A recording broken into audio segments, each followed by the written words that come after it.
What's up, fam? It's your mellow fella.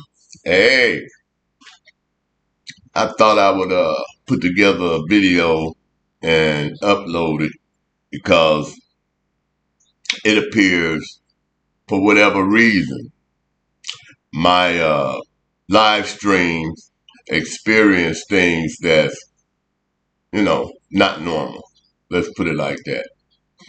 I don't have to be the smartest person in the world to know every time I go live, something happens to my feed a lot of times. So I feel like I'll just produce my own video clips and just upload them and thereby getting my message out because that's what I'm going to do. And this one is to the ladies.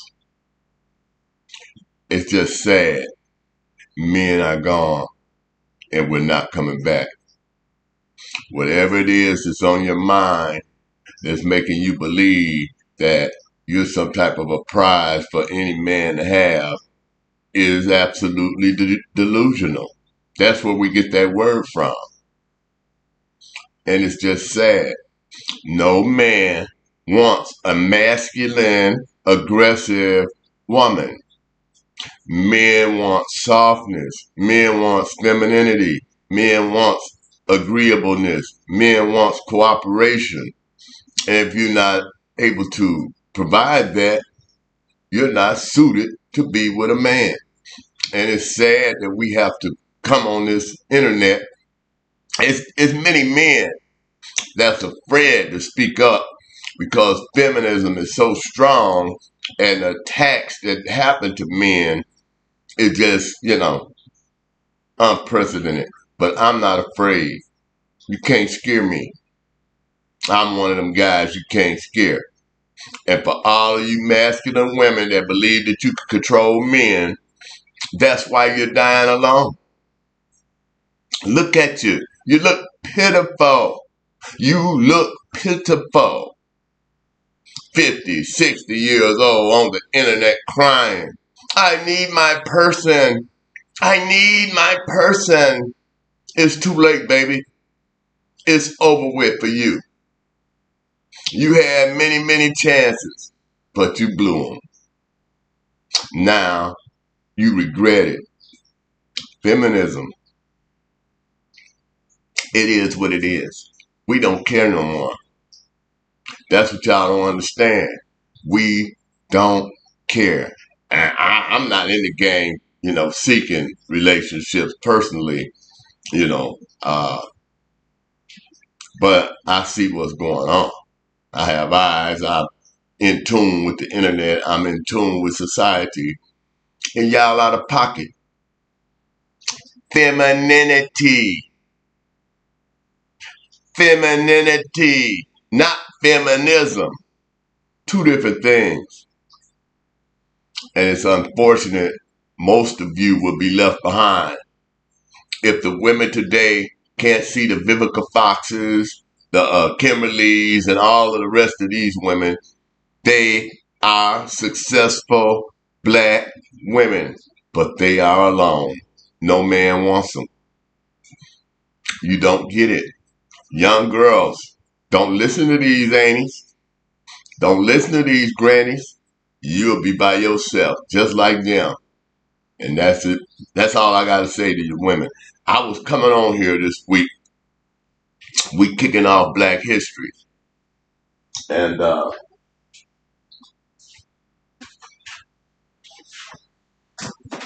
I'm going to be doing a little small series on freedom. Can you see it? On freedom. And I'm going to give you a little passage out of here now. If the masses of African Americans during Reconstruction had been granted the promised 40 acres and a mule and had small property owners and farmers owning the necessary equity to finance their own businesses, schools, industries, a civil rights movement 100 years later might not have been necessary. Do you understand that? This is for my people of my complexion, FBAs. This form of reparations, payment for nearly 250 years of uncompensated black labor, would have moved black history into a new, different direction. But the great tragedy of the Reconstruction era was the failure of general land reform. In southern states, the wealthiest whites controlled their old estates and continued to exercise power over blacks and poor whites alike. By 1875, roughly 5% of the South's white population owned 40% of the region's productive farmland. The top 10% of all white farmers controlled 50 to 70% of each state's more than 90% of the black rural population never achieved the dream of 40 acres. These things do not go away, regardless of what the white man or any other man says. This is the history of America. And whether you want to face it or whether you don't, the truth will prevail. And God's hand is on this. Not being too religious here. God's hand is on this. I continue. Despite their general lack of capital, however, and burdened with illiteracy at a rate of 95%, the newly freed men and women still struggle with some success to acquire their own land. By the early 1870s, black farmers in Virginia had managed to purchase over 80,000 acres of land. By 1875, Georgia's black community owned 400,000 acres of land, appraised at $1.3 million. The Southern white elite was determined to regain state power. And as the white Northern support for Reconstruction subsided, white folks turned their back. The new structures of biracial democracy were dismantled. This is 1870. Brick by brick, dismantled. Virginia and North Carolina state governments were regained by white conservatives in the early 1870s, and by the mid-1870s, Texas, Alabama, and Arkansas had all reverted to conservative democratic rule.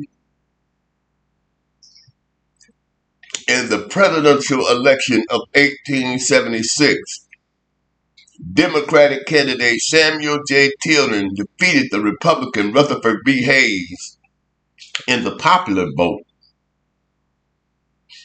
But contested votes in the Electoral College left the result uncertain. Sound familiar? Democrats agreed to let Hayes become president if federal troops were removed from the South, and the Negro question was permitted to become a Southern question. Behind these political maneuvers was the terrible reality of the racist violence that we saw after that, i.e. Tulsa, Florida, East St. Louis, on and on. Political maneuvers from vigilante groups such as the Ku Klux Klan and the White Knights and White Camilla, carried out attacks against black churches, schools, and public officials. The Republican Party retreated from its brief commitment to black equality. In 1883, the Supreme Court of the United States declared the Civil Rights Act of 1875 unconstitutional. The short-lived experiment in freedom would soon wither away, only to be born again many years later. That's all I could say on this right now, but more is to come. Thank you.